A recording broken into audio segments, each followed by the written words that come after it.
Պարզվում է Սուրբ Գրիգոր Լուսավորիչ հիվանդանոցի նախկին տնօրեն Արման Հովակիմյանը, որը մոտ 1 տարի առաջ ազատվեց պաշտոնից, պաշտոնավարման ընթացքում օրինականացրել է ծննդօգնության կաշառքը, ծննդկանների հարազատները բժշկին գումարի տեսքով շնորհակալություն հայտնել են հիվանդանոցում տեղադրված տերմինալի միջոցով, նշելով ծնունդն ընդունող բժշկի անունը, այսինքն փոխանցում են կատարել։ Այս մասին տեղյակ են եղել առողջապահության նախկին եւ ներկայիս նախարարները Արսեն Թորոսյանն ու Անահիտ Ավանեսյանը։ Այսօրվա տնօրենը Նարեկ Զեյնալյանը հավանաբար որոշել է երեքին միասին փուռը տալ։ Ասացին, որ վերջին շաբաթներին հարկայինից զանգահարում են տարիներ առաջ ծննդաբերած կանանց եւ համագործակցություն առաջարկում, որ եթե մի քանի տվյալ լրացնեն, իրենց վճարած գումարները հետ կստանան, քանի որ դրանք չեն հասել բժշկին։ Թե ուր են գնացել այդ գումարները եւ ինչպես են հիմա վերադարձնելու, պարզ չէ։ Հիվանդանոցից չկարողացանք մեկնաբանություն ստանալ, սակայն ասացին, որ խոսքը 6 տարի առաջվա դեպքերի մասին է։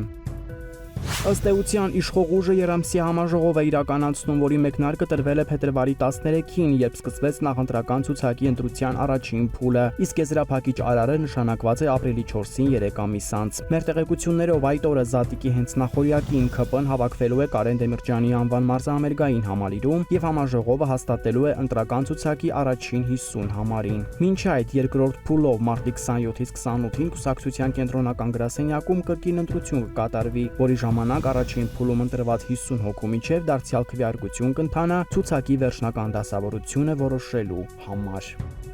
Երևանի նախկին քաղաքապետ Հայկ Մարությանը, որ դեռ դեկտեմբերին հայտարարեց նոր ուժ կուսակցությամբ 2026-ի ընտրություններին մասնակցելու մասին, մարտի 7-ին գրեթե գաղտնի համագումար է անցկացրել կուսակցության գրասենյակում, այն չի լուսաբանվել, հաղորդագրություն չի տարածվել, որոշել են առաջիկայում ներկայացնել։ Համագումարի ընթացքում ընտրվել է կուսակցության վարչության նոր կազմը եւ հաստատվել է նախընտրական ցուցակի առաջին 30 անունները, նաեւ քննարկվել են ծրագրային դրույթներին վերաբերող հարցեր, մեզ ասած կուսակցության մամուլի պատասխանատուն, նշելով, որ առաջիկայում միջոցառում են նախատեսել, որի ժամանակ կներկայացնեն նախընտրական ցուցակը։ Ցուցակը գլխավորելու է Մարությանը, նոր ուժը միայնակ է մասնակցելու։ Հիշեցնենք, որ Մարությանը քաղաքականությամբ սկսեց զբաղվել 2018-ին, սեպտեմբերին Երևանի ավականու Իմ քայլը դաշինքի առաջին համարն էր եւ ընտրվեց քաղաքապետ, սակայն պատերազմից հետո հեռացավ ԿՊ-ից, իսկ 21-ի դեկտեմբերին ավականին նրան անվստահություն հայտնեց։ Նա նախկին թիմակիցներին մեղադրում էր հեղափոխության արժեքներից շեղվելու մեջ։ 2023-ին Երևանի ընտրություններին մասնակցեց ազգային առաջընթաց կուսակցության ցուցակով, թեև ընդդիմադիր ուժերը միասին ավելի շատ ձայն էին ստացել, քան իշխանությունը, սակայն քաղաքապետ դարձավ Տիգրան Ավինյանը։